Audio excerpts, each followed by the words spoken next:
Our meals are the hard crusts of bread that are left over, and the little dog under the table is better off, for she often throws it a nice bit. May heaven pity us, if our mother only knew. Come, we will go forth together into the wide world. They walked the whole day over meadows, fields, and stony places, and when it rained, the little sister said, Heaven and our hearts are weeping together. In the evening they came to a large forest, and they were so weary with sorrow and hunger and the long walk that they lay down in a hollow tree and fell asleep. The next day when they awoke, the sun was already high in the sky and shone down hot into the tree. Then the brother said, Sister, I am thirsty. If I knew of a little brook, I would go up and just take a drink. I think I hear one running. The brother got up and took the little sister by the hand, and they set off to find the brook. But the wicked stepmother was a witch, and had seen how the two children had gone away, and had crept after them privily, as witches do creep, and had bewitched all the brooks in the forest. Now when they found a little brook leaping brightly over the stones, the brother was going to drink out of it, but the sister heard how it said as it ran, Who drinks of me will be a tiger, who drinks of me will be a tiger. Then the sister cried, Pray, dear brother, do not drink, or you will become a wild beast, and tear me to pieces. The brother did not drink, although he was so thirsty, but said, I will wait for the next spring. When they came to the next brook, the sister heard this also say, Who he drinks of me will be a wolf. Who he drinks of me will be a wolf. Then the sister cried out, Pray, dear brother, do not drink, or you will become a wolf and devour me. The brother did not drink, and said, I will wait until we come to the next spring, but then I must drink. Say what you like, for my thirst is too great. And when they came to the third brook, the sister heard how it said as it ran, Who drinks of me will be a roebuck. Who drinks of me will be a roebuck. The sister said, Oh, I pray you, dear brother, do not drink, or you will become a roebuck and run away from me. But the brother had knelt down at once by the brook, and had bent down and drunk some of the water. And as soon as the first drops touched his lips, he lay there a young roebuck. And now the sister wept over her poor bewitched brother, and the little roe wept also, and sat sorrowfully near her to her. But at last the girl said, Be quiet, dear little roe, I will never, never leave you. Then she untied her golden garter and put it round the roebuck's neck, and she plucked rushes and wove them into a soft cord. With this she tied the little beast and led it on, and she walked deeper and deeper into the forest. And when they had gone a very long way, they came at last to a little house, and the girl looked in. And as it was empty, she thought, We can stay here and live. Then she sought for leaves and moss to make a soft bed for the roe, and every morning she went out and gathered roots and berries and nuts for herself, and brought tender grass for the roe, who ate out of her hand and was content, and played round about her. In the evening, when the sister was tired and had said her prayer, she laid her head upon the roebuck's back. That was her pillow, and she slept softly on it. And if only the brother had his human form, it would have been a delightful life. For some time they were alone like this in the wilderness. But it happened that the king of the country held a great hunt in the forest. Then the blasts of the horns, the barking of dogs, and the merry shouts of the huntsmen rang through the trees, and the roebuck heard all and was only too anxious to be there.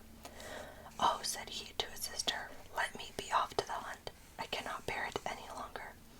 And he begged so much that at last she agreed. But, said she to him, come back to me in the evening. I must shut my door for fear of the rubbed huntsman. So knock and say, My little sister, let me in, that I may know you, and if you do not say that, I shall not open the door. Then the young roebuck sprang away, so happy was he, and so merry in the open.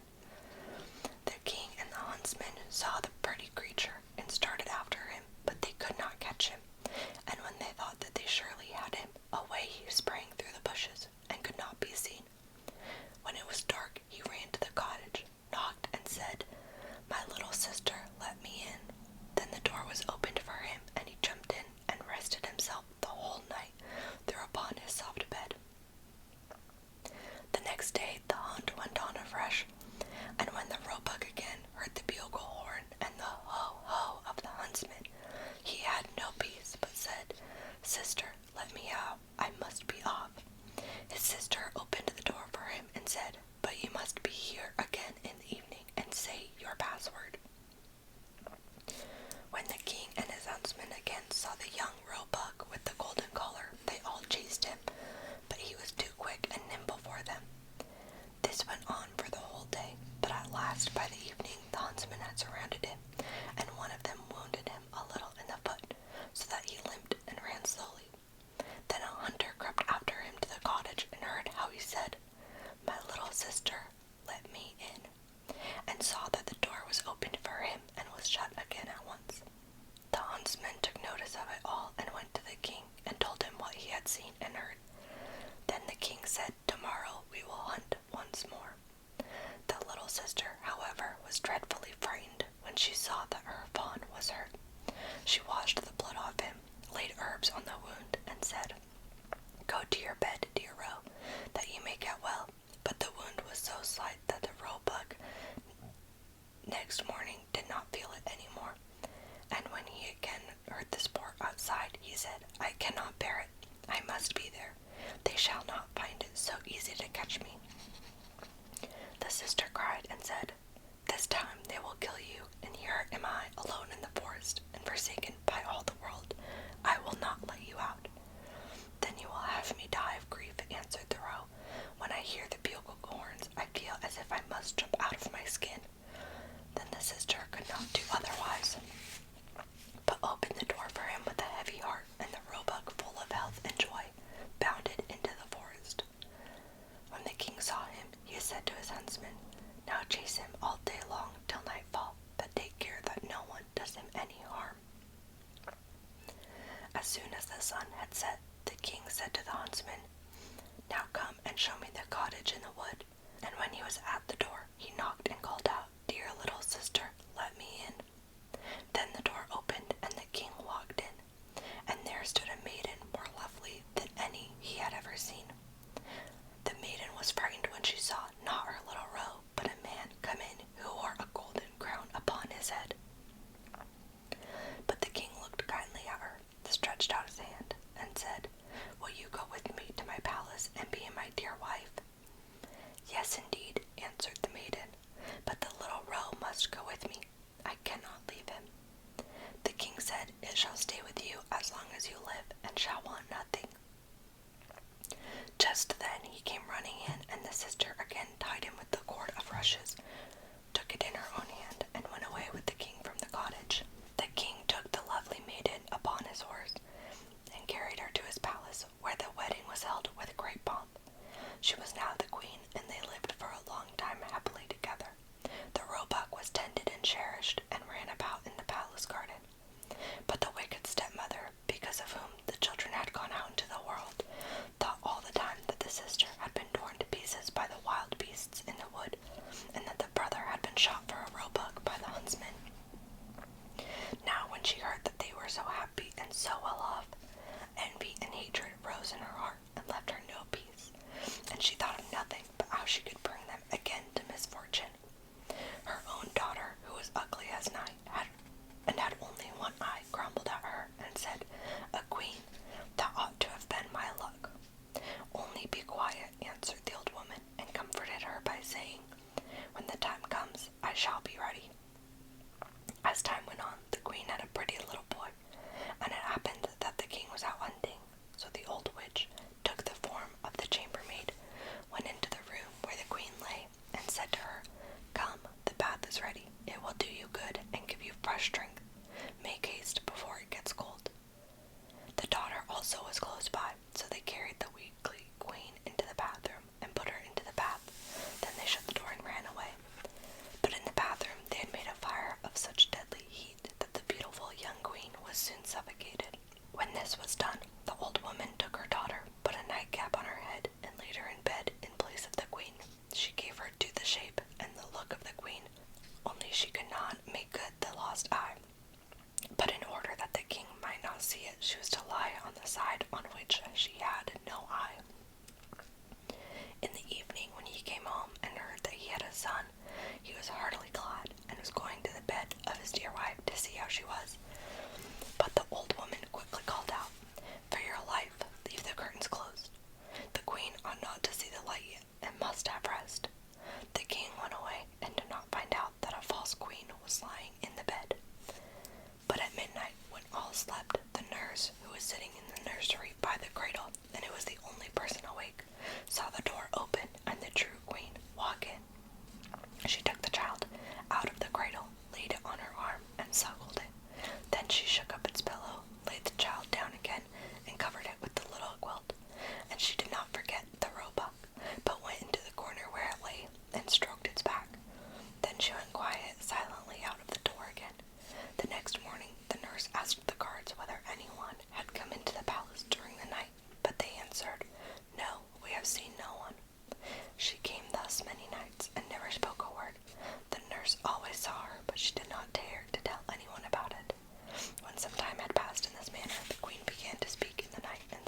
fares my roe? Twice shall I come, then nevermore. The nurse did not answer, but when the queen had gone again, went to the king and told him all.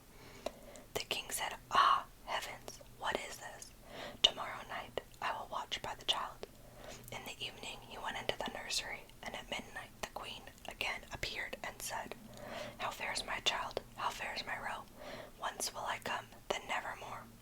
And she nursed the child as she wont to do before she disappeared. The king dared not speak to her, but on the next night he watched again. Then she said, "How fares my child? How fares my roe? This time I come, then nevermore." Then the king could not restrain himself. He sprang towards her and said, "You can be none other than my dear wife." She answered, "Yes, I am your dear wife." And at the same moment she received life again, and by God's grace became fresh, rosy, and full of health. Then she told the king the evil deed which the wicked witch and her daughter had been guilty of towards her. The king ordered both to be led before the judge, and judgment was delivered against them. The daughter was taken into the forest, where she was torn to pieces by wild beasts, but the witch was cast into the fire and miserably burnt. And as soon as she was burnt, the roebuck changed his shape and received his human form again, so the sister and brother lived happily together all their lives. Rapunzel. There were once a man and a woman who had long in vain wished for a child. At length the woman hoped that God was about to grant her desire.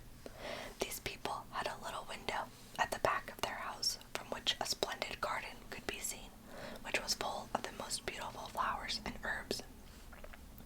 It was, however, surrounded by a high wall, and no one dared to go into it because it belonged to an enchantress who had a great power and was dreaded by all the world. One day the woman was standing by this window and looking down into the garden when she saw a bed which was planted with the most beautiful rampion, Rapunzel, and it looked so fresh and green that she longed for it and had the greatest desire to eat some. This desire increased every day, and as she knew that she could not get any of it, she quite pined away and looked pale and miserable. Then her husband was alarmed and asked, "What aileth thee, dear wife?" "Ah," she replied, "if I can't get some of the rampion which is in the garden behind our house to eat, I shall die." The man who loved her thought, "Sooner than let thy wife die, bring her some of the rampion thyself, let it cost thee what it will." In the twilight of the evening he clambered down over the wall into the garden of the enchantress, hastily clutched a handful of rampion and took it to his wife.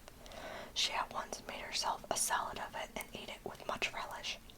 She, however, liked it so very much, that the next day she longed for it 3 times as much as before. If he was to have any rest, her husband must once more descend into the garden. In the gloom of evening, therefore, he let himself down again, but when he had clambered down the wall, he was terribly afraid, for he saw the enchantress standing before him. "How canst thou dare," said she with angry look, "to descend into my garden and steal my rampion like a thief? Thou shalt suffer for it." "Ah," answered he, "let mercy take the place of justice. I only made up my mind to do it out of necessity. My wife saw your rampion from the window and felt such a longing for it that she would have died if she had not got to eat some."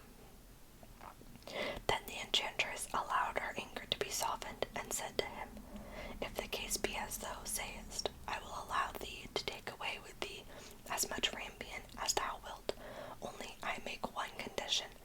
Thou must give me the child which thy wife will bring into the world. It shall be well treated, and I will care for it like a mother." The man in his terror consented to everything, and when the woman was brought to bed, the enchantress appeared at once, gave the child the name of Rapunzel, and took it away with her. Rapunzel grew into the most beautiful child beneath the sun. When she was 12 years old, the enchantress shut her into a tower which lay in a forest, and had neither stairs nor door, but quite at the top was a little window. When the enchantress wanted to go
she had cut off, to the hook of the window, and when the king's son came and cried, "Rapunzel, Rapunzel, let down thy hair," she let the hair down. The king's son ascended, but he did not find his dearest Rapunzel above, but the enchantress who gazed at him with wicked and venomous looks. "Ah, she cried mockingly, thou wouldst fetch thy dearest, but the beautiful bird sits no longer singing in the nest.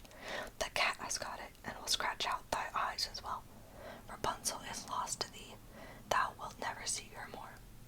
The king's son was beside himself with pain, and in his despair he leapt down from the tower. He escaped with his life, but the thorns into which he fell pierced his eyes. Then he wandered quite blind through the forest, ate nothing but roots and berries, and did nothing but lament and weep over the loss of his dearest wife. Thus he roamed about in misery for some years, and at length came to the desert where Rapunzel, with the twins to which she had given birth, a boy and a girl, lived in wretchedness. He heard a voice, and it seemed so familiar to him that he went towards it, and when he approached, Rapunzel knew him and fell on his neck and wept. Two of her tears wetted his eyes, and they grew clear again, and he could see with them as before. He led her to his kingdom, where he was joyfully received, and they lived for a long time afterwards, happy and contented. The Three Little Men in the Wood. There was once a man whose wife died, and a woman whose husband died, and the man had a daughter, and the woman also had a daughter. The girls were acquainted with each other, and went out walking together, and afterwards came to the woman in her house. Then said she to the man's daughter, "Listen, tell thy father that I would like to marry him, and then thou shalt wash thyself in milk every morning, and drink wine.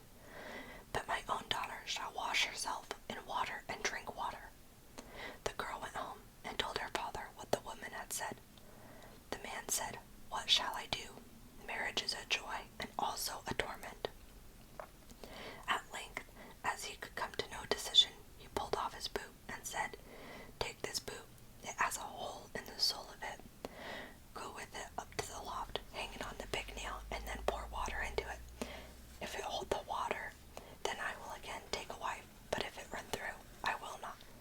The girl did as she was ordered, but the water drew the hole together, and the boot became full to the top. She informed her father how it had turned out. Then he himself went up, and when he saw that she was right, he went to the widow and wooed her, and the wedding was celebrated. The next morning, when the two girls got up, there stood before the man's daughter milk for her to wash in and wine for her to drink. But before the woman's daughter stood water to wash herself with and water for drinking. On the second morning stood water for washing and water for drinking before the man's daughter, as well as before the woman's daughter. And on the third morning stood water for washing and water for drinking before the man's daughter, and milk for washing and wine for drinking before the woman's daughter, and so it continued. The woman became bitterly unkind to her stepdaughter, and day by day did her best to treat her still worse. She was also envious because her stepdaughter was beautiful and lovable, and her own daughter ugly and repulsive. Once in winter, when everything was frozen, as hard as a stone, and hill and vale lay covered with snow, the woman made a frock of paper, called her stepdaughter, and said, "Here, put on this dress, and go out into the wood, and fetch me a little basket full of strawberries. I have a fancy for some."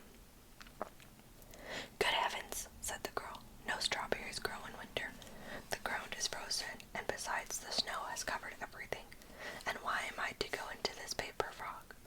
It is so cold outside that one's very breath freezes. The wind will blow through the frock, and the thorns will tear it off my body." "Wilt thou contradict me again?" said the stepmother. "See that thou goest, and does not show thy face again until thou hast the basket full of strawberries." Then she gave her a little piece of hard bread, and said, "This will last thee the day, and thou wilt die of cold and hunger outside, and wilt never be seen again by me." Then the maiden was obedient, and put on the paper frock, and went out with the basket. Far and wide there was nothing but snow, and not a green blade to be seen. When she got into the wood, she saw a small house, out of which peeped three dwarfs.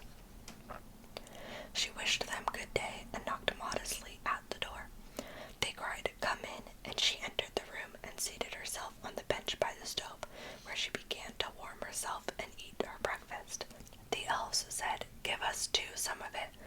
Willingly, she said, and divided her bit of bread in two and gave them the half. They asked, "What dost thou here in the forest in the winter time, in thy thin dress?" "Ah," she answered, "I am to look for a basket full of strawberries, and am not to go home until I can take them with me."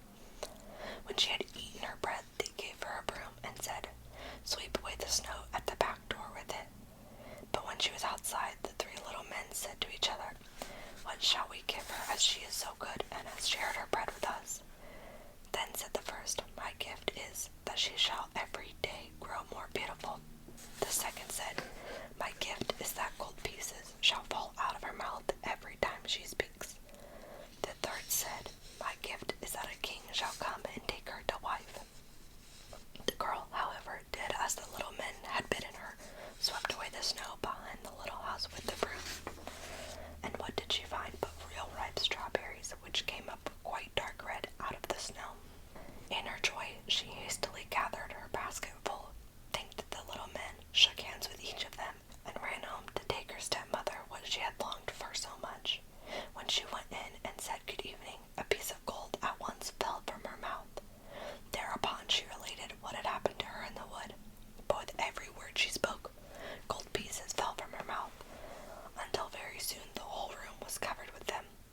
"Now look at her arrogance," cried the stepsister, "to throw about gold in that way."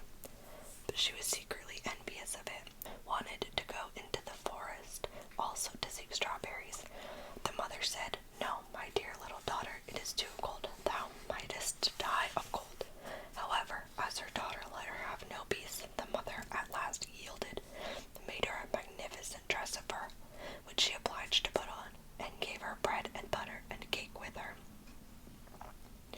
The girl went into the forest and straight up to the little house. The three little elves peeped out again, but she did not greet them, and without looking round at them, and without speaking to them, she went awkwardly into the room, seated herself by the stove, and began to eat her bread and butter and cake. "Give us some of it," cried the little men, but she replied, "There is not enough for myself, so how can I give it away to other people?"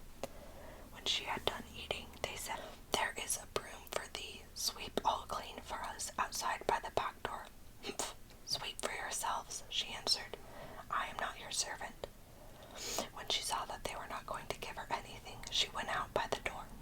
Then the little men said to each other, "What shall we give her, as she is so naughty and has a wicked, envious heart, that she will never let her do a good turn to anyone?" The first said, "I grant that she may grow uglier every day." The second said, "I grant that at every word she says, a toad shall spring out of her mouth." The third said, "I grant that she may die a miserable death." The maiden looked for strawberries outside, but as she found none, she went angrily home. And when she opened her mouth and was about to tell her mother what had happened to her in the wood, with every word she said, a toad sprang out of her mouth, so that everyone was seized with horror of her.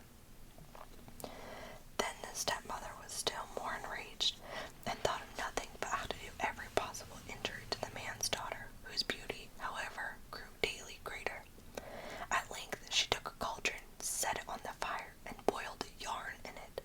When it was boiled, she flung it on the poor girl's shoulder, and gave her an axe in order that she might go on the frozen river, cut a hole in the ice, and rinse the yarn. She was obedient, went thither, and cut a hole in the ice, and while she was in the midst of her cutting, a splendid carriage came driving up, in which sat the king. The carriage stopped, and the king asked, "My child, who art thou, and what art thou doing here?" "I am a poor girl, and I am rinsing yarn." Then the king felt compassion, and when he saw that she was so very beautiful, he said to her, "Wilt thou go away with me?" "Ah, yes, with all my heart," she answered, for she was glad to get away from the mother and sister. So she got into the carriage and drove away with the king, and when they arrived at his palace, the wedding was celebrated with great pomp, as the little men had granted to the maiden. When a year was over, the young queen bore a son, and as the stepmother had heard of her great good fortune, she came with her daughter to the palace, and pretended that she wanted to pay her a visit. Once, however, when the king had gone out and no one else was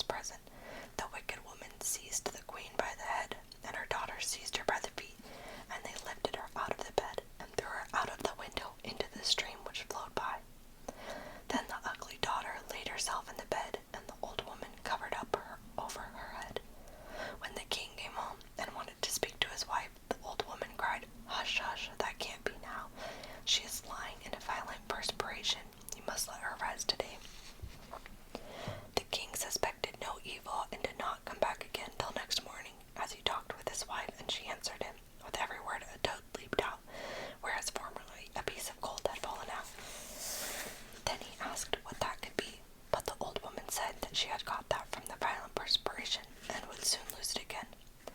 During the night, however, the scullion saw a duck swimming up the gutter, and it said, King, what art thou doing now? Sleepest thou, or wakest thou?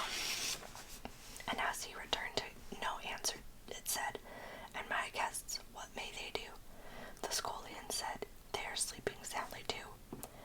Then it asked again, What does little baby mine? He answered, Sleepeth in her cradle fine. Then she went upstairs in the form of the queen, nursed the baby, shook up its little bed, covered it over, and then swam away again down the gutter in the shape of a duck. She came thus for 2 nights. On the third she said to the scullion, Go and tell the king to take his sword and swing it 3 times over me on the threshold. Then the scullion ran and told this to the king, who came with his sword and swung it thrice over the spirit. And at the 3rd time his wife stood before him, strong, living, and healthy as she had been before. Thereupon the king was full of great joy, but he kept the queen hidden in a chamber until the Sunday when the baby was to be christened. And when it was christened, he said, What does a person deserve who drags another out of bed and throws him in the water? The wretch deserves nothing better